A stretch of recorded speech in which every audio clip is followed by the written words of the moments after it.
तो last chapter में हम लोगों ने देखा था हमको अकाजा का पास्ट दिखाया जाता है और वो कैसे उसके मास्टर से मिलता है और फिर उसके मास्टर उसको उसकी बीमार डॉटर की टेक केयर करने का जिम्मा सौंप देते हैं और फिर वो चैप्टर वहीं पर खत्म हो जाता है। तो अब स्टार्ट करते हैं डीमन स्लेयर के चैप्टर 155 को, जिसका टाइटल है यूजलेस कोमेनू। तो इस चैप्टर की शुरुआत होती है जहाँ पर अकाजा उसके फादर को याद करते हुए सोच रहा था कि बीमार लोग इतना माफी क्यों मांगते रहते हैं, कि कभी वो खांसते तो इसलिए, कि कभी वो काम नहीं कर पा रहे इसलिए, और पक्का वो खुद चाहते होंगे वो खुद से अपना काम करे और नॉर्मली बिना खांसे सांस ले, और उल्टा ये लोग जो ज्यादा पेन में, तो आखिर ऐसा क्यों। और वो ये सब मन में सोच रहा था। तभी हम देखते हैं वो लड़की अकाजा से माफी मांगती है, ये मेरी वजह से तुम ट्रेनिंग भी नहीं कर पाते और बाहर खेलने में नहीं जा पाते हो। और फिर अकाजा उसको अपने फादर के बारे में बताता है कि वो भी बीमार रहते थे और वही उनकी देखभाल करता था, तो उसके लिए कोई मुश्किल काम नहीं है, और एक बार ट्रेनिंग की तो वो फ्री टाइम में कर लेता है, तो उससे कोई दिक्कत भी नहीं है। और फिर वो लड़की अकाजा को बोलती है तो भी कभी कभार तो थोड़ा डिफरेंट करना चाहिए ना, और आज आपको फायरवर्क शो होने वाला है तो हमें देखने जाना चाहिए। और फिर अकाजा इसके ऊपर बोलता है कि एक बार तुम्हें चक्कर आना बंद हो जाता तो मैं कैरी करके ब्रिज पे ले जाऊँ जहाँ से हम दोनों एक साथ देख सकेंगे। और फिर वो लड़की ये बात सुन के हैरान रह जाती है। और फिर अकाजा बोलता है कि अगर आज नहीं जा पाए तो अगले साल जाएंगे, अगले साल नहीं जा पाए तो उसके अगले साल जाएंगे, मगर कभी ना कभी तो जाएंगे। और फिर वो लड़की कोयू की अकाजा की ये बात सुन के इमोशनल हो जाती है और वो रोने लगती है। और फिर एक दिन अकाजू यानी कि अकाजा उसके मास्टर ऐसी बात कर रहे होते हैं और अकाजू उसके मास्टर को अपने नाम के बारे में बताता है। और फिर उसके मास्टर बोलते हैं ओ अच्छा अकाजू नाम आया कोमेनू से, और जिन्हें नहीं पता कोमेनू क्या है मैं उन्हें बता दूं। कोमेनू क्रिएचर एक लाइन की तरह जो श्राइन के एंट्रेंस को गार्ड करता है। और फिर इसके बाद उसके मास्टर बोलते हैं फिर तो तुम मेरी तरह हो, तुम्हें भी किसी चीज को प्रोटेक्ट करना है और सेम जैसी कोमेनू श्राइन को गार्ड करता है। और फिर अकाजू सोचता है कि मेरे मास्टर तो समुराय भी नहीं है तो भी ये जमीन और डोजो लेने में कामयाब हो गए। और फिर इसके बाद सीन चेंज होता है और हमें अकाजा के मास्टर के बारे में बताया जाता है कि उन्होंने कैसे एक आदमी को गुंडों से बचाया था। और फिर उस आदमी ने अकाजा के मास्टर की फाइटिंग टेक्निक से इम्प्रेस हो गया, उसे अपना डोजो और अपनी जमीन दे दी। मगर इस चीज से बहुत से लोगों के खुश नहीं थे क्योंकि वो ये जमीन और डोजो खुद के लिए चाहते थे। और फिर इसी टाइम बीतता गया और 3 साल लगे और अकाजू 18 का हो गया और वो लड़की कोयो की 16 की, और अब कोयो की बिल्कुल ठीक हो चुकी है और एक नॉर्मल पर्सन की तरह लाइफ जीने लगती है। और फिर एक दिन अकाजा के मास्टर अकाजा को बुलाते हैं और ये दिन अकाजा की लाइफ का सबसे बड़ा दिन होने वाला होता है क्योंकि इसके बाद अकाजा की लाइफ एक अलग ही टर्न लेने वाली है। और फिर यहाँ पर उसके मास्टर अकाजा को अपना डोजो टेक ओवर करने के लिए बोलते हैं और उसकी लड़की भी उसे सौंप देते हैं। और फिर ये सुनकर अकाजा काफी ज्यादा शौक हो जाता है और थोड़ा शर्मा भी जाता है और वो सोचने लगता है कि मेरे पास क्रिमिनल के टैटू से और मैंने कभी सोचा नहीं था कि मेरा भी कोई फ्यूचर होगा।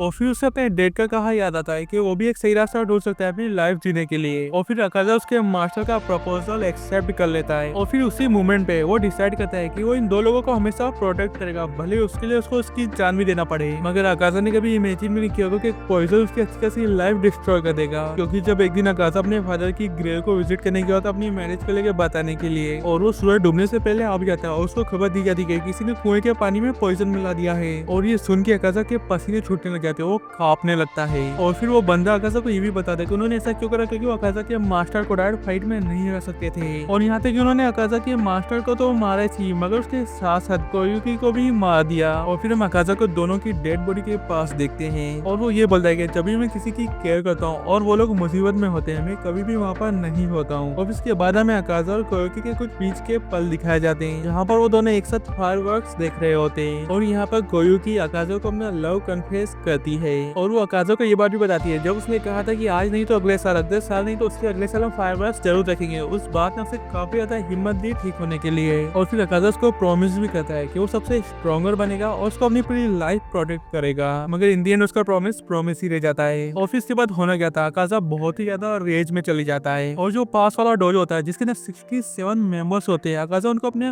फिस्ट से खत्म कर देता है। वो लिटरली अपने पंचे से लोगों की हड्डियां और उनकी गर्दनें तोड़ रहा होता है। और यहाँ तक कि वो इंसिडेंट इतना खतरनाक होता है कि कोई भी किसी का भी फेस तक पहचान नहीं पाता है, और यहाँ तक कि कौन सा बॉडी पार्ट किस बॉडी पार्ट है ये तक भी नहीं। और उस जगह पे चारों तरफ खून ही खून होता है और सभी के बॉडी पार्ट्स फैले हुए होते हैं। और जो वहाँ पर जो मेड थी इतना भयानक सीन देखे वो पागल हो जाती है। और उसी तरह यहाँ पर मोजन आ जाता है कि किसी बंदे ने 67 लोगों को अकेले ही मार दिया है, क्योंकि उसे याद नहीं होता कि उसने किसी डीमन को यहाँ पर भेजा था, तो वो खुद ही देखने के लिए आ जाता है कि एक बंदे ने 67 लोगों को अकेले ही मार दिया है। और फिर हम देखते हैं अकाजा खून में लथपथ एक छोटे से ब्रिज की ओर जा रहा होता है जहाँ पर उसे मुजान मिलता है और वो मुजान को साइड में हटने के लिए बोलता भी है वरना उसे वो मार देगा। मगर हम सभी को पता है कि मुजान कितना स्ट्रॉन्ग है, तो बिना वो अकाजा के पूछे उसका हाथ उसके सर के आर पर रहता है, उसका ब्लड उसके अंदर इंजेक्ट कर देता है। और फिर मुजान अकाजा को कहता है कि मैं सोच रहा हूँ 12 पावरफुल डीमंस बनाने का, और क्या तुम खड़े रह पाओगे, इतना अमाउंट ऑफ ब्लड मैंने तुमको दिया उसके बावजूद भी। और दूसरी तरफ अकाजा बार बार बोल रहा था कि उसे कोई फर्क नहीं पड़ता। और फिर इस तरह अकाजा डीमन बन जाता है और उसकी मेमोरी वो खो देता है, मगर मेमोरीज खोने के बावजूद भी वो पावर पावर की तलाश में था और ज्यादा स्ट्रॉन्ग बनना चाहता है। और भले ही वो जिन के लिए स्ट्रॉन्ग बनना चाहता था, वो जिनको वो बचाना चाहता था, वो भी नहीं रहे